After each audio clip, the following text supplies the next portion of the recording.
निर्वस्त्र स्नान करने वालों के साथ क्या होता है। एक बार एक महात्मा अपनी पत्नी के साथ गांव में भिक्षा मांगते घूम रहे थे। कुछ समय बाद वो भिक्षा लेकर गंगा नदी के तट पर पहुंचते हैं तो देखते हैं कुछ मनुष्य गंगा में नहा नहा कर हर हर गंगे कहते जा रहे हैं, परंतु सभी लोग दुखी और परेशान हैं।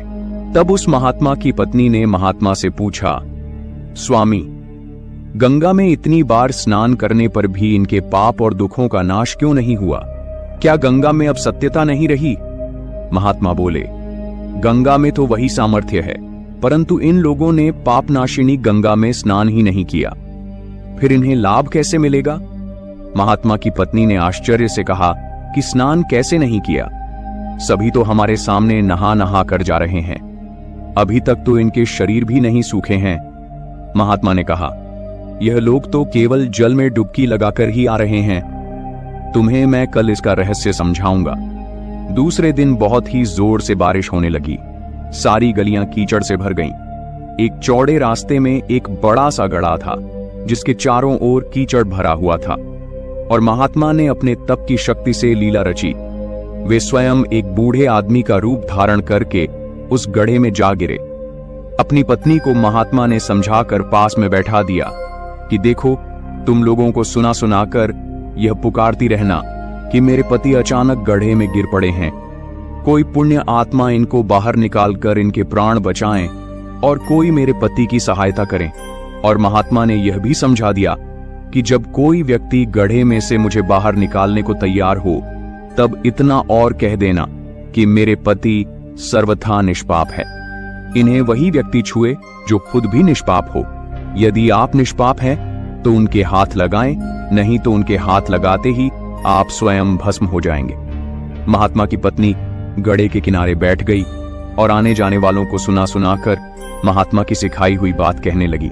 तभी गंगा में नहा नहाकर लोगों के झुंड आ रहे हैं, और महात्मा की पत्नी को चिल्लाता देखकर कुछ लोगों के मन में पाप आया, और कुछ लोगों को धर्म का भय हुआ, और कुछ लोग कानून से डरे, और कुछ लोगों ने तो महात्मा की पत्नी को यह भी कह दिया कि मरने दे, इस बूढ़े को क्यों इसके लिए रोती है। और कुछ दयालु और चरित्रवान पुरुषों ने उस युवती के पति को बाहर निकालना चाहा, परंतु महात्मा की पत्नी के वचन सुनकर वे भी रुक गए। उन्होंने सोचा कि हम गंगा में नहाकर आए हैं तो क्या हुआ, पापी तो है ही, कहीं हम सहायता करते समय भस्म ना हो जाएं। उनके पास कई व्यक्ति आए, परंतु किसी का साहस नहीं हुआ।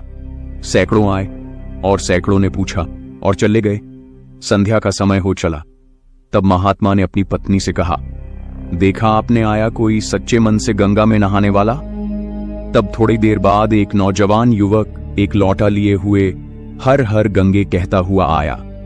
महात्मा की पत्नी ने उसे भी वही बात कही। उस युवक का हृदय करुणा से भर आया और उसने महात्मा को बाहर निकालने की तैयारी की। महात्मा की पत्नी ने उसे रोकर कहा कि भाई, यदि तुम सर्वथा निष्पाप नहीं हो तो मेरे पति को छूते ही तुम भस्म हो जाओगे। उसने उस समय बिना किसी संकोच किए हुए महात्मा की पत्नी से कहा, माता, मेरे निष्पाप होने में तुम्हें संदेह क्यों हो रहा है? देखती नहीं मैं अभी गंगा नहा कर आया हूं, भला गंगा में नहाने के बाद भी क्या पाप रहते हैं? मैं अभी तुम्हारे पति को बाहर निकालता हूं। युवक ने लपक कर उस बूढ़े आदमी को ऊपर उठा लिया। तभी महात्मा अपने असली रूप में आए। महात्मा ने अपनी पत्नी से कहा कि इतने सारे लोगों में से केवल इस एक आदमी ने ही गंगा स्नान किया है। इस दृष्टांत के अनुसार जो लोग बिना श्रद्धा और विश्वास के केवल दंभ के लिए गंगा स्नान करते हैं, उन्हें वास्तविक फल प्राप्त नहीं होता।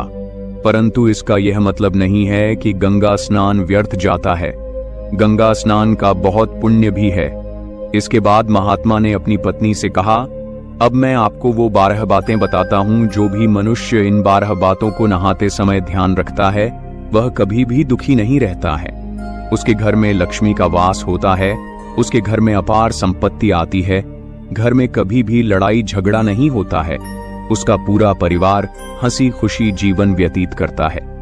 तब महात्मा की पत्नी ने कहा, हे स्वामी, आप हमें यह 12 बातें बताइए। इसके बाद महात्मा बताना शुरू कर देते हैं और उसकी पत्नी ध्यान से सुनने लगती है।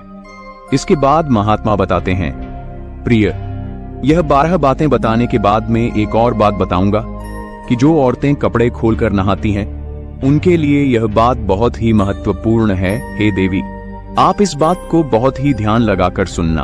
तभी महात्मा अपनी बातें सुनाने लगते हैं। महात्मा कहते हैं, स्नान करने से शरीर निरोगी रहता है और मन प्रसन्न रहता है। नहाने से चेहरे की क्रांति और शारीरिक आकर्षण में भी बढ़ोतरी होती है। अगर इस नित्य कर्म के दौरान कुछ बातों का ध्यान रखा जाए तो आध्यात्मिक से भी ज्यादा लाभ पाया जा सकता है। नहाने के कार्य में इन बातों का ध्यान जरूर रखा जाना चाहिए। नंबर 1, स्नान करने के बाद शुद्ध होकर पूजा पाठ आदि सभी कार्य करने के योग्य बनते हैं, इसलिए सुबह को ही स्नान कर लेना चाहिए। नंबर 2, शास्त्रों में कहा गया है कि स्नान करने से 10 गुणों की प्राप्ति होती है। तेज बल पवित्रता, आयु आरोग्य निर्लों, 3 धन पुष्टि व आरोग्य और स्वास्थ्य चाहने वालों को हर मौसम में और हर दिन स्नान करना चाहिए। नंबर 4, शास्त्रों में कहा गया है कि सुबह स्नान करने से पाप का नाश होता है और पुण्य मिलता है। ऐसा कहा गया है कि सुबह नहाने वालों के पास नकारात्मक शक्तियां नहीं भटकती हैं, इसलिए सुबह स्नान करना ही उचित है। नंबर 5, बीमारी की हालत में सर के नीचे ही स्नान करना चाहिए अथवा गीले कपड़े से शरीर को पोंछ लेना एक तरह का स्नान ही कहा गया है। नंबर 6, सुबह की लालिमा छाने से पहले ही स्नान करना श्रेष्ठ माना गया है। नंबर 7, तेल लगाकर और शरीर को मल मल कर नदी में नहाना मना है। इसकी जगह नदी से बाहर निकलकर तट पर ही शरीर साफ करके नदी में डुबकी लगाना उचित है। नंबर 8, जिन घाटों पर कपड़े धोए जाते हैं वहां का जल अपवित्र माना गया है, इसलिए वहां से कुछ दूर हटकर दूर ही नहाना चाहिए। नंबर 9, नदी में 11 या 21 डुबकियां लगाना शुभ बताया गया है। नंबर 10, पवित्र नदियों में कपड़े निचोड़ की मनाही है। नदी में किसी भी तरह की गंदगी नहीं बहानी चाहिए।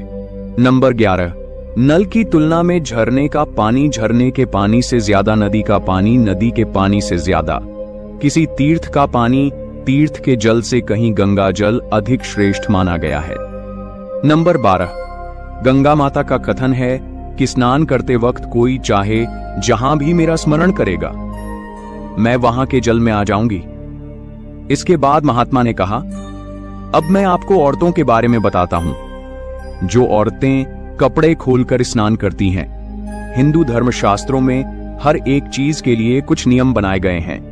इन नियमों में से एक है स्नान को लेकर की गई बातें। ऐसा माना जाता है कि आम व्यक्ति को शास्त्रों के नियमों का पालन जरूर करना चाहिए, जिससे उनके घर की सुख समृद्धि बनी रहती है और खुशहाली आती है और साथ में अपार धन बरसता है, माता लक्ष्मी प्रसन्न होती है। दरअसल हमारे शास्त्रों में ऐसी कई बातें लिखी गई हैं जिनका हम सदियों से पालन करते चले आ रहे हैं, लेकिन उसके कारणों के बारे में हमें अभी भी पूरी जानकारी नहीं है। ऐसे ही नियमों में से एक है निर्वस्त्र स्नान करना। आपने अक्सर घर के बड़ों को ऐसा कहते सुना होगा, कभी भी बिना कपड़ों के यानी कि निर्वस्त्र स्नान नहीं करना चाहिए।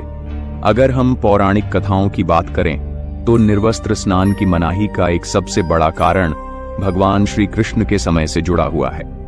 पौराणिक कथाओं के अनुसार एक बार जब गोपियां सरोवर में स्नान कर रही थीं और वे निर्वस्त्र थीं, उस समय बालकृष्ण ने गोपियों के सभी वस्त्र छुपा लिए। उस समय जब भगवान श्री कृष्ण ने उनके वस्त्र छुपा लिए, तब गोपियों ने अपने वस्त्र वापस लेने की प्रार्थना की। तब भगवान श्री कृष्ण ने उन्हें समझाया कि कहीं भी बिना वस्त्र धारण किए स्नान नहीं करना चाहिए, इससे जल के देवता वरुण का अपमान होता है, इसलिए आपको निर्वस्त्र होकर स्नान करने की मनाही ही की जाती है। अगर आप नहाते समय यह सोचते हैं कि बंद कमरे में आपको कोई नहीं देख रहा है तो ऐसा गलत है, क्योंकि ईश्वर आपको हर जगह पर देखते हैं। और यदि आप निर्वस्त्र होकर स्नान कर रहे हैं तो यह मुख्य रूप से जल के देवता वरुण का अपमान करने जैसा होता है। निर्वस्त्र स्नान से आपको पाप लगता है और आर्थिक एवं शारीरिक नुकसान पहुंच सकता है। यदि आप निर्वस्त्र स्नान करते हैं तो आपके शरीर पर नकारात्मक ऊर्जा प्रवेश करती है और आपकी मानसिकता भी नकारात्मक हो सकती है। इसलिए हमेशा आपको यही सलाह दी जाती है कि आप नहाते समय कोई एक कपड़ा जरूर धारण करें, लेकिन बिना कपड़ों के स्नान नहीं करें, तभी आपके लिए बेहतर होगा। निर्वस्त्र स्नान से शरीर की सकारात्मक ऊर्जा शरीर से बाहर निकल सकती है और इसका प्रभाव आपके शरीर के साथ आपके मन और मस्तिष्क पर भी होता है। गरुड़ पुराण के अनुसार जब आप स्नान करते हैं तब आपके पितृ यानी मृत पूर्वज आपके आसपास मौजूद होते हैं। यदि आप निर्वस्त्र स्नान करते हैं तो आपको पितृदोष लग सकता है। ऐसे स्नान करने से आपके पितरों की तृप्ति नहीं मिलती है और यह घर में पितृदोष का कारण बन सकता है। और यह वस्त्रों से गिरने वाले जल को ग्रहण करते हैं जिनसे उनकी तृप्ति होती है। निर्वस्त्र स्नान करने से पितृ अतिरिक्त नाराज होते हैं जिनसे व्यक्ति का तेज बल, धन और सुख नष्ट होता है। इसलिए कभी भी निर्वस्त्र होकर स्नान नहीं करना चाहिए। पुराणों के अनुसार नहाने वाला पानी पूर्वजों के हिस्से में जाता है और निर्वस्त्र होकर नहाने से इसे पितरों के समक्ष बिना कपड़ों के नहाना माना जाता है। शास्त्रों में ऐसी मान्यता है कि यदि कोई निर्वस्त्र स्नान करता है तो माता लक्ष्मी उससे रूठ सकती है। इससे आपकी कुंडली में धन हानि के योग बन सकते हैं और आपकी आर्थिक स्थिति खराब हो सकती है। इसी कारण से आपको निर्वस्त्र स्नान ना करने की सलाह दी जाती है और शास्त्रों में भी इस बात की मनाही है।